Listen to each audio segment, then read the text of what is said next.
નમસ્કાર વિદ્યાર્થી મિત્રો, કેમ છો બધા? મજામાં ને? તો ચાલો આજે આપણે ધોરણ 5 CETની તૈયારી માટેના જે આપણે વિડીયો મૂક્યા છે એ અગાઉ પણ મૂકેલા છે અને આજે પણ મૂકીએ છીએ. તો CETની તૈયારી કરવા માટે આપણે જોઈએ.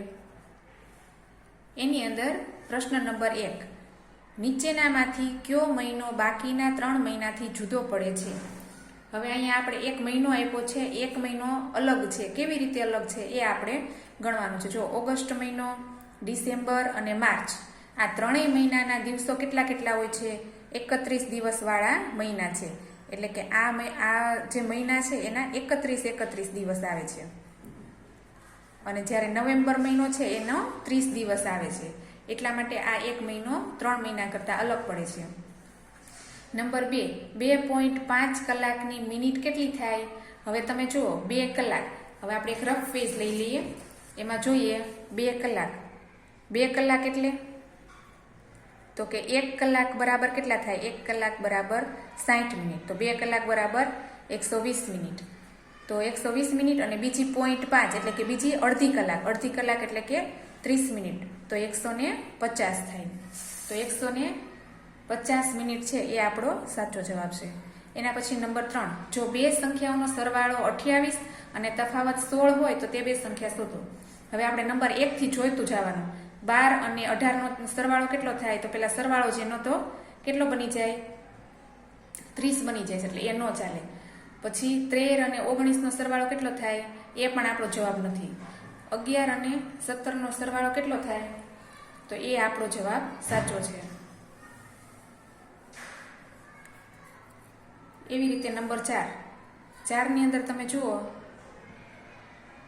7 ને 56, એની જોડી તમે બંધ બેસતી બેસાડો તો 7 અઠ્ઠા 56, એવી રીતે 9 અઠ્ઠા 72, એટલે કે આપણો જવાબ આવે છે 72.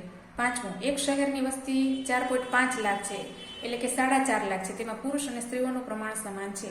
તો શહેરની વસ્તી કેટલી? શહેરમાં સ્ત્રીઓની વસ્તી સંખ્યા કેટલી હશે?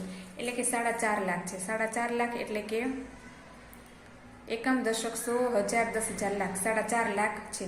હવે એમાં સ્ત્રીઓ અને પુરુષો બંનેનું પ્રમાણ સરખું છે, એટલે કે 2 સાથે ભાગાકાર કરીએ. 2 દુ 4, 2 દુ 4, 2 પંચા 10, 1 2 3, એટલે કે 2,25,000.